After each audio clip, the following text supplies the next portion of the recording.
All right, good afternoon. We're the Border States Electric Capstone team. My name is Noah Johnson. My name is Hunter Bring. My name is Tim Hunter. And I'm Elijah Jerdigan. So I'm just going to briefly go over an introduction of the company and then also introduction of what our sponsor Michael does and what his team works on. So just another quick introduction. I'm Noah, this is Hunter. We're both on the back-end team. We'll kind of go over some tools that we're going to be that we are using and what that means by back-end. But basically kind of like a little overview is Hunter and I work with the database architecture as well as the data acquisition methods that we're using to pull data into this database. And then Hunter and Elijah here are working on the front-end team to create the reporting and the dashboards. And then also our company sponsor is Michael Schnepp, and he's the manager of the data and analytics team at BSE. So basically just kind of a short company overview is BSE works with supply chain solutions. So they work on taking specific electrical wholesale products and moving those from the manufacturers to customers. So that deals with material management. They work with keeping track of everything. So logistics and delivery service. They're going to keep track of everything that's getting shipped and moved between the manufacturers and the people who are buying them. And they also have technical support and training for all of the multiple services they provide. They provide more than just this. If you're interested, you can go to borderstates.com. So they're headquartered right here in Fargo. They just built a brand new facility. It is on the west side of 94, just north of Thunder Road. And then just some kind of quick metrics. There's more than 100 branches in 22 states. You can kind of see up here that they touch each ocean. So they've been really growing in the past couple years. And just the last year, fiscal year, they made $2.08 billion in sales. As well as there's approximately 2,500 employee owners because BSE is 100% employee owned. And they are also ranked 7th largest by electrical wholesaling. And then this is just kind of an overview of what Michael's team does. So one of their big projects is, designing and maintaining the data warehouse where they're going to hold all their report statistics and everything on how they're moving stuff. Enterprise-wide reporting based on past results. So obviously taking that data from the warehouse and putting in the hands of all the managers who need to keep track of all this data to work on predicting what they can work on. They have multiple states that they're trying to work towards right now. Their current state is business intelligence, which is just basically trying to get everything to work right. And their future states that they're working towards are master data management, which means that all the data is created centrally, and it works for all apps and it's constant, but it just requires maintenance and updates to it. And then eventually that'll lead to predictive forecasting so they can kind of see what's coming in the future on past results. And then two of the biggest tools that they use for the DNA team is SAP HANA, which is, some of you might have heard of SAP before. It's just SAP HANA 3.0. And that's going to store all of their data in there.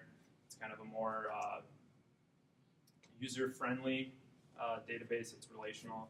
And then they use SAP Business Objects toolsets, which basically helps. You'll see our demo later. That helps us make the front-end dashboards. So that was kind of an introduction of who we are and what BSE does. And I'm going to hand it off to Hunter to talk about the problem, solution, and the schedule. Okay, so when we kind of got assigned this project from BSE, the overview that we were given is that there's a lot of data out there from their fleet, like vehicles. It's just they need to figure out a way to find a good way to utilize it and be able to view it. Because a lot of the data they have pulled right now is not easy to access. It's currently stored on a third-party website called JJ Keller, and the only way that it's accessed is kind of when needed. There's not a really easy way for somebody like a branch manager to come in and pull down the data so that they can see how their fleet vehicles are doing. And that kind of results in a little bit of loss of information for the actual branch leaders. Like the people who need that data to make the decision don't have a lot of visibility on it. And the current dashboards that they have been developing within the company either have issues with speeds or design, and they're kind kind of hoping that what we can do is come in and sort of bring that third-party view to try and optimize what they have in place already and approach it with a different mindset.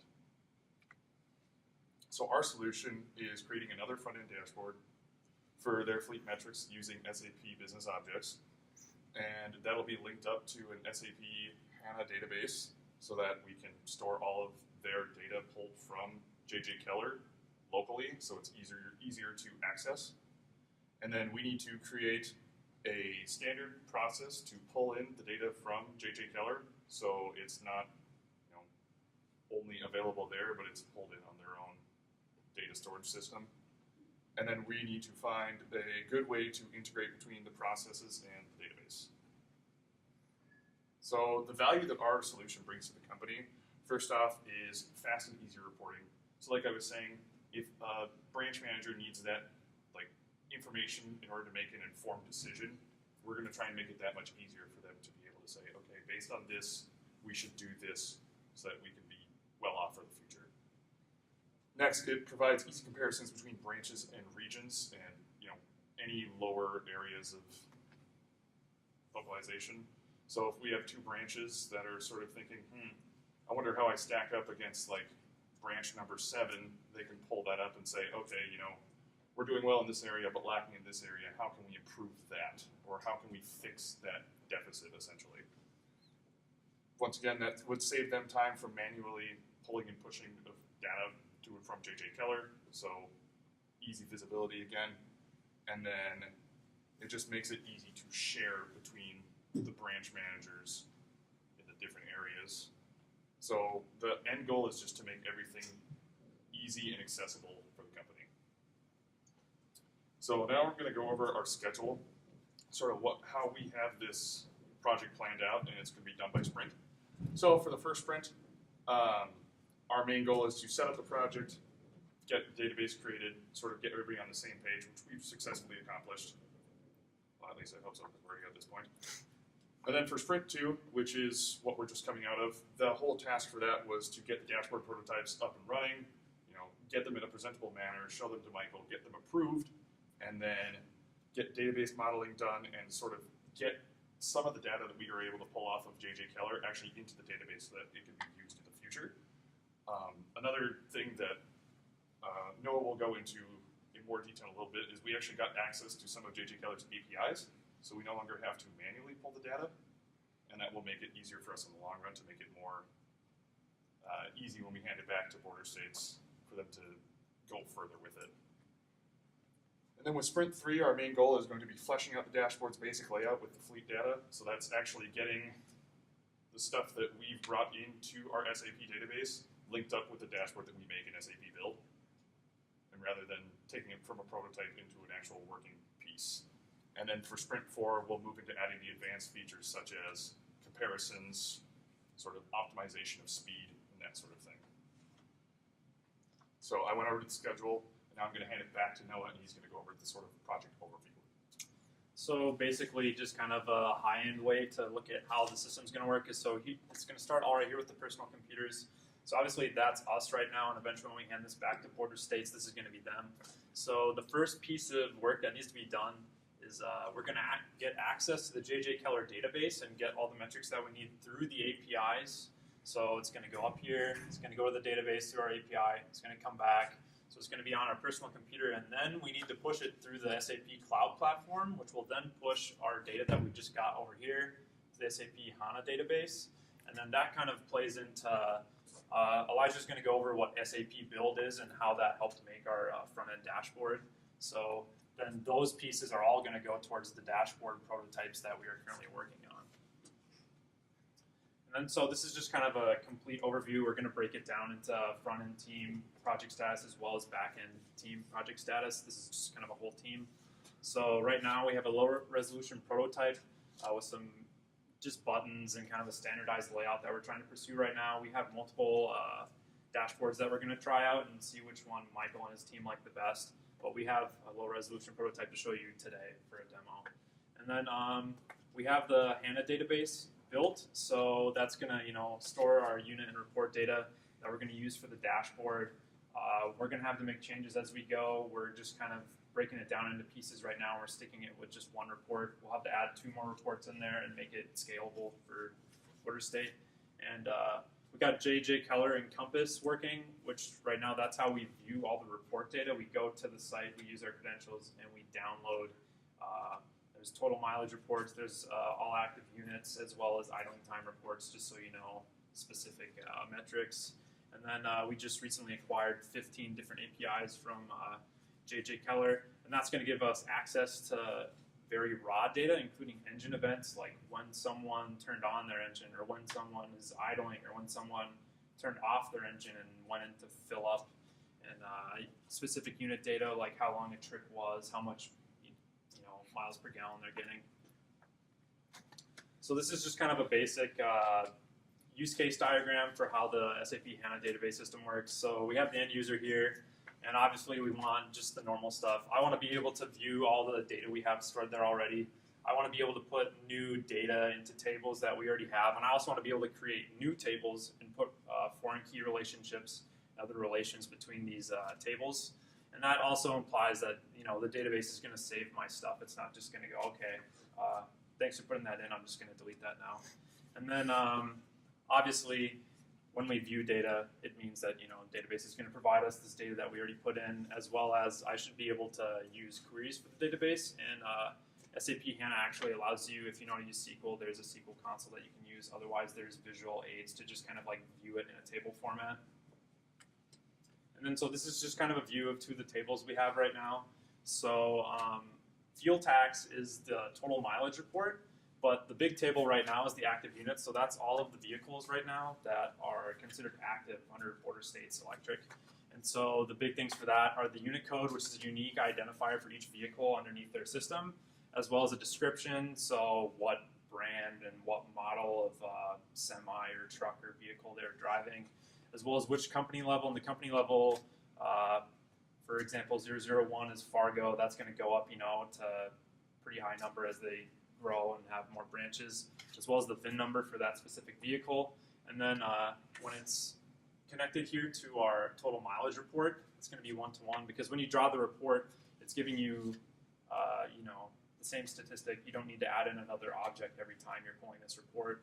So those are going to be connected through the unit codes, as well as it's going to hold the fuel type. So that's going to be, unleaded gasoline, diesel, or they also have some electric vehicles that they're using. And then total miles, that's pretty self-explanatory. How many miles does this vehicle have on it for border states, as well as how many gallons consumed, and then the mile per gallon. And then this is just kind of, we're just getting into this now. This is the JJ Keller API, so this is just kind of just an overview of what we're getting. There's 15 different APIs that we've been given by JJ Keller. And so the first part is creating a token with your account credentials to build a GET request. And then that's going to return JSON or XML data, depending on which one you want here. And this is just kind of some example data that we had in the documentation.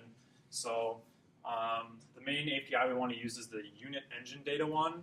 And this is kind of the hierarchy of JSON data. It's going to have a unit, which is specifically which vehicle you're looking at.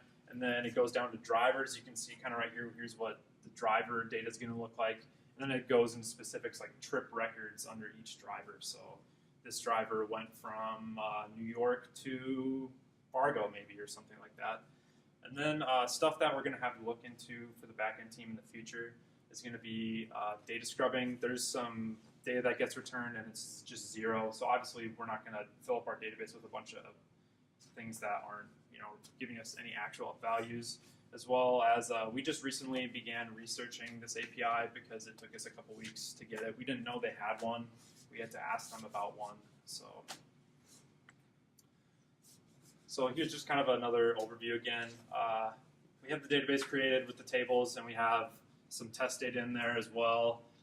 We're using the JJ Keller manual report data that we've been pulling from their tool called Encompass, as well as we're going to need to add some more tables as we move through the different reports that we can pull from JJ Keller Encompass. But we're just kind of starting small and making sure we can get standard layout that works very well and it's easy to scale.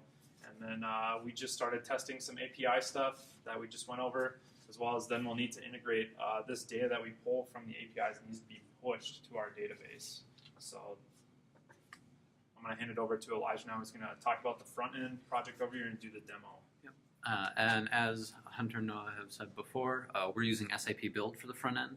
We're using it to kind of test it out for BSE, making sure that this tool is something that they would possibly want to use in the future. And why we chose to do low resolution and high resolution prototypes is the low res allows us to make some nice mock-ups that are functional, that allow BSE to actually approve or kind of look them over before we invest the time into fully fleshing them out. And we're focusing on access and navigation, making sure the data will come up quickly.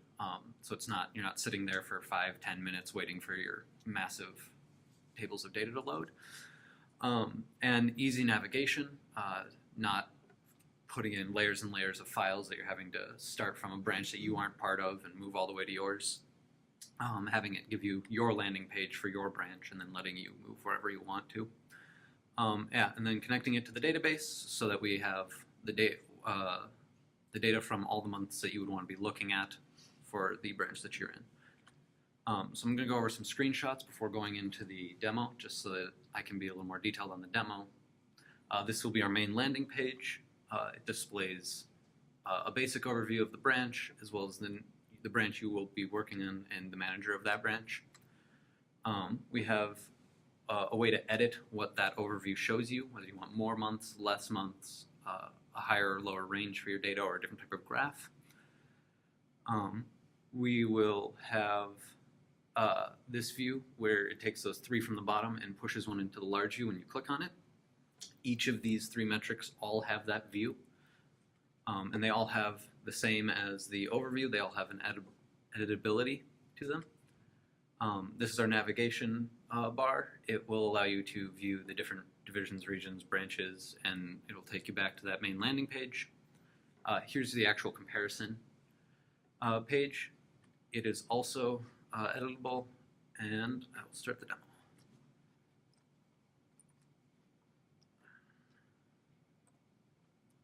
So this is what the actual page will look like. You can interact with these buttons here, and this functionality is given through SAP Build. You can click between each of these. They each have their own graph, and you can edit each of their own data, and then close back down to go to your main to see the big view again. They're all linked to the navigation page, which you can then click on branch to view the comparisons between two branches. These also have that editable view, which allows you to return, and you can navigate back to that landing page from the comparison.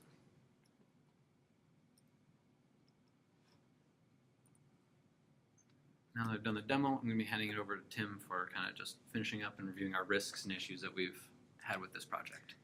I'm going to go over our risks and issues, our reflections for the project so far, as well as the next steps that we are going to take. Some issues that we've run into so far, some delayed training. The company sponsor was moving offices during our first sprint, so that ended up delaying us while we had to wait for getting the training on the tools. We also had a couple scheduling conflicts where our training had to get pushed back due to other tasks that were scheduled on the same day. We had a delay getting the JJ Killer API. There was a bunch of getting bounced around to different contact points saying, go talk to this person, now go talk to that person. Took about a week and a half to actually get through to the right people and actually get the APIs we needed for that. Some risks we had with this is there was a possibility of our database getting deleted if it wasn't accessed within a week's time. We got around this by having constant reminders to go and access it and saying we've been working more in depth with it in recent times. It just hasn't been an issue because we've been starting and stopping it for our needs on development. And then another risk we have to keep in mind is our query efficiency. The big task of this is to make it as efficient as possible for the data when you're comparing between branches. So we have to try and get that as best we can. Some reflections for this project is good tools are wonderful. The use of Build for making rapid prototypes make for awesome turnaround times on this, and There is also easy database creation through the cloud platform tools that they let us do for this. It makes updating the database and adding more data really easy. Communication is very important in this because of poor communications. For example, at JJ Keller, it's led to us being delayed, but that is not an issue anymore. And then security is necessary, but it slows us down. Again, with the JJ Keller slowing us down because of the security steps that we had to do to get access to the API. For next steps, we are going to see about finishing manually pulling the data from JJ Keller and putting it into our SAP HANA database. We are also going to go into building the high resolution type based off of low resolution data type, so a prototype, so that we can actually get interactable graphs and not just still images for the overview idea. Then we are going to connect that database data directly into our high resolution prototype, as well as we are going to automate the data transfer from JJ Keller to our HANA database, as well as look at possible ways to do this for other third-party websites in the future.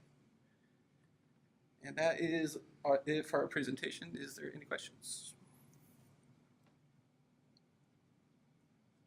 That was nice.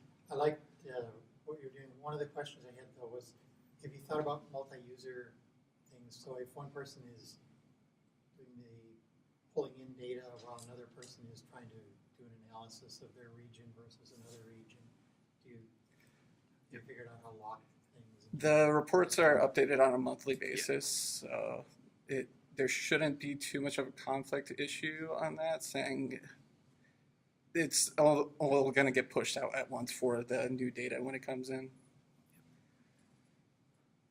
I would say that So don't worry about it. don't worry about it, but I would say it's a huge concern right now. Michael's told us that data is going to get overwritten, and like with the new stuff once a month, the reports aren't changing drastically every say 30 minutes or something. So if that is something that Michael sees we should start to look into, then yeah, we would start looking into the making sure there's not two trains colliding here. as of right now, it hasn't been accounted for though. Yeah. Any other questions?